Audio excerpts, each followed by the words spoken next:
मोहब्बत होती है वहां दिल मिलते हैं, और जब दिल मिलते हैं तो फिर सात राहें चलती हैं। वो दिल मिल रहे हैं, लेकिन यहाँ पे हाथ मिलाने के लिए जरा तालियां भी बजा दीजिए, क्योंकि जब दो हाथ मिलते हैं तो फिर तालियां बजती हैं। एक बार फिर से तालियों गड़गड़ाहट के साथ हम शुरुआत करेंगे, लेकिन सबसे पहले मैं वो ग्राफिक्स दिखाती हूँ आपको जो आगरा के राजनीतिक इतिहास को बयां करते हैं।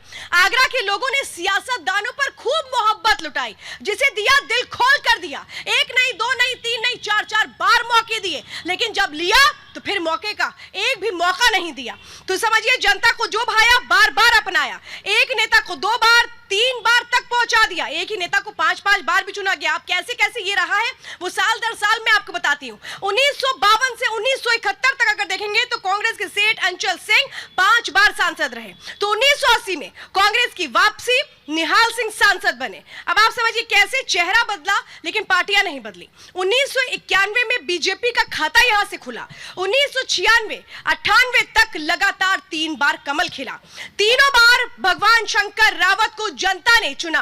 तो अब इसके आगे बढ़िए, 1999 से 2004 के बीच का वो हम अगर वक्त देखें तो समाजवादी पार्टी से राज बब्बर चुनाव जीते, यानी स्टारडम को लोगों ने चुना। 2009 से बीजेपी की अगर देखें तो बीजेपी के पास ये सीट रही, आगरा सीट। 2 बार रामशंकर कठेरिया सांसद बने। 2014 से लेकर 2019 तक अगर हम देखें, 2024 चुनाव है इस बार, तो यहाँ पे एसपी सिंह बघेल चुनावी मैदान में है। इससे पहले भी उन्होंने जीत दर्ज की थी, लेकिन इस बार जनता जनार्दन कहती क्या है ये आपको बताएंगे। लेकिन उसके पहले जब मुख्यमंत्री योगी आदित्यनाथ यहाँ पर आए, 3 बार यहाँ पर आए, और इसके बाद जब उन्होंने बताया कि कैसे यहाँ पर जो लोग हैं वो उम्मीदें करते हैं लेकिन ठगे रह जाते हैं, वो दलित और मुस्लिम जो बड़ी भूमिका निभाते हैं, बड़े वोट बैंक के तौर पर समझे जाते हैं। क्या समीकरण रहे एक रिपोर्ट में समझिए, फिर चर्चा को आगे बढ़ाएंगे। ब्रज भूमि का भी अब नंबर आने वाला है।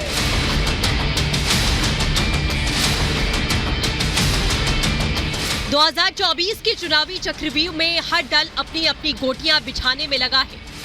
आगरा वो शहर है जो कभी भारत की सत्ता का सेंटर था, यानी मुगलों की राजधानी।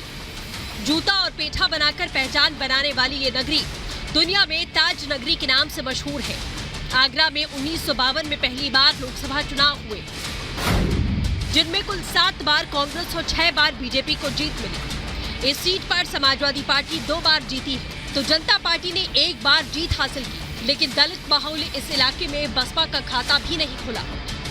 ये बताता है कि यहाँ कास्ट फैक्टर से कहीं ज्यादा कैंडिडेट और दल मैटर करता है।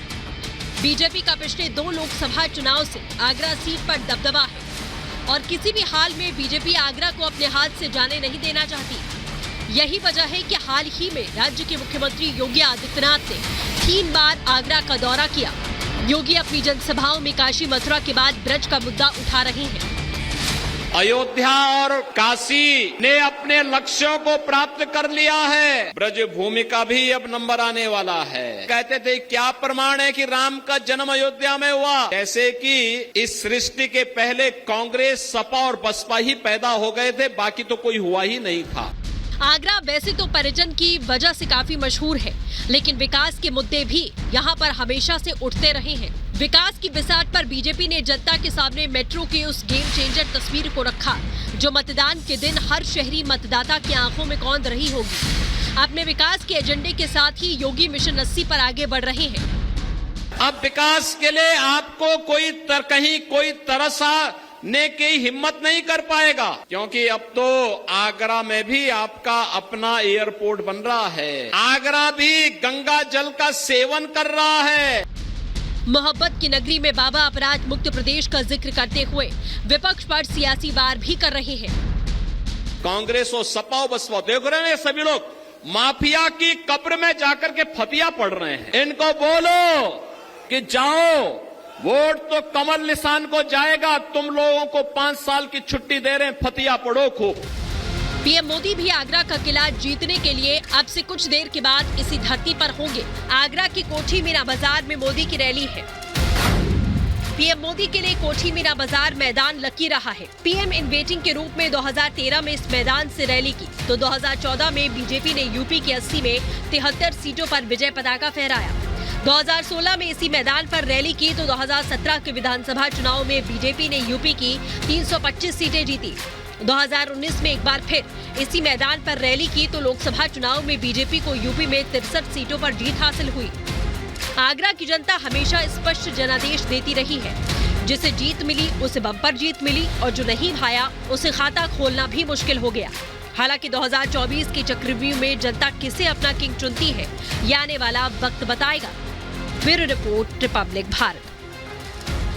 तो ये आगरा की जनता है जो फुल कॉन्फिडेंस में है, जो ये जानती है स्पष्ट जनादेश देना है, जिसे देना है भरपूर देना है, जब छीनना है तो भरपूर छीनना है। आगरा की जनता में कहूं कि राजनीतिक तौर पर बहुत ज्यादा अवेयर है, कंफ्यूज नहीं है। इस बार भी हमें वही देखने को मिलेगा?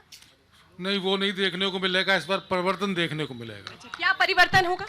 परिवर्तन तो होगा, सत्ता का परिवर्तन होगा, क्योंकि पिछले 32 सालों से आगरा नगर निगम, सांसद, मेयर, केंद्रीय मंत्री, लेकिन आगरा की जनता को शुद्ध पीने का पानी मुहैया नहीं करा पाए। हाई कोर्ट की bench, international airport, international stadium, जो समस्या आगरा की थी वो ज्यों की तो खड़ी हुई है। मतलब पेयजल की समस्या है, जाम की समस्या है, वो एज इट इज है, समस्या जस की तस। 15 लाख रुपए से सफर तय हुआ था।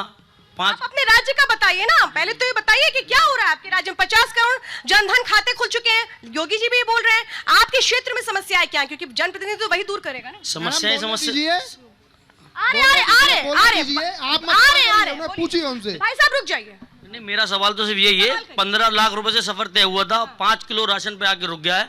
ये कैसा विकास हुआ है देश का? आपका सवाल मैं एक साथ जवाब लूंगा। सवाल इन दिनों गारंटी बहुत चल रही है, तो मोदी जी 2014 में एक गारंटी देके गए थे। आपके कैमरामैन से कहूंगा जरा इसको फोकस करके, कल जो कोटी मीना मैदान में जो मोदी जी आ रहे हैं ना। आपका सवाल क्या है? तो आप भाषण दे रहे हैं। भाषण नहीं, सवाल भाषणों से सरकार नहीं चलती है। सवाल बताइए ना, बात चलती है। क्या कमी रह गई वो बताइए। 2014 में मोदी जी आगरा आए थे, इसी कोटी मीना में, जिसमें कल कार्यक्रम होने जा रहा है इनका। इसमें वादा करा था आगरा अंतर्राष्ट्रीय शहर है, ये अंतर्राष्ट्रीय हवाई अड्डा होना चाहिए। मैं वादा करता हूँ मेरी सरकार आई तो अंतर्राष्ट्रीय हवाई अड्डा हुआ। क्या आपकी सरकार? अच्छा, मोदी जी की सरकार। मैं जरा गौरव से बोले लेती हूँ। रुकिए आप गौरव जी, देखिए 3 सवाल हैं। अंतर्राष्ट्रीय एयरपोर्ट, स्वच्छ पेयजल नहीं मिल रहा है, नगर निगम की समस्याओं का समाधान नहीं निकला है। मैंने जनता ये कह रही है कि बीजेपी को हमने हर बार चुना लेकिन हम ठगे रह गए। जनता के जनादेश का हमने हमेशा सम्मान किया है।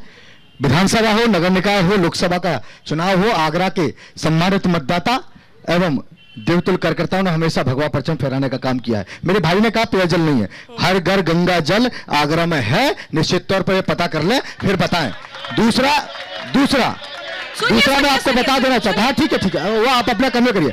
दूसरा ये कह रहे हैं कि एयरपोर्ट नहीं है। 498 करोड़ रुपए की योजना सिविल टर्मिनल के नाम से आगरा में है और एक बार होकर पहली बार हुआ है।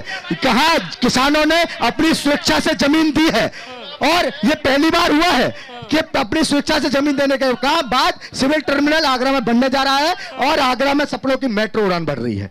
आगरा में जितने ओवरब्रिज हमने बनाए हैं, जितने आरओबी हमने बनाए हैं अपनी सरकार में, जरा इतना सा मेरे भाई बता दें कि कांग्रेस पार्टी आएगी तो सबको पता है 2G स्पेक्ट्रम देगी, कांग्रेस आएगी सबको पता है, और इन्होंने अपने मैनिफेस्टो में कहा है कि हम आएंगे तो अफसर दोबारा लगाएंगे, हम आएंगे तो दोबारा सिटीजन अमेंडमेंट एक्ट को खत्म कर देंगे, हम आएंगे तो नागरिक संशोधन अधिनियम को लागू नहीं होने देंगे, और इनके युवराज ने कहा है कि हम आएंगे तो आर्थिकता पर जनगणना कराएंगे और जो बचेगा वो इनके बहुत प्रिय समाज जो कहते हैं ना, माइनॉरिटी में सिर्फ इन्हें अल्पसंख्यक दिखता है। इनके बाद माइनॉरिटी में जैन सिख पारसी नहीं दिखता, क्या? मैं सिर्फ इतना सा बात कर रहा हूं, ये इतना बता दे भैया, 2006 में इनके प्रधानमंत्री मनमोहन सिंह ने कहा था कि इस देश के संसाधनों पे सिर्फ अल्पसंख्यक नहीं बोला था, मैं विरोध नहीं कर रहा हूं, ये बोला था कि सिर्फ मुसलमानों का अधिकार है। तो ये इनके प्रधानमंत्री का कहा गए थे भैया,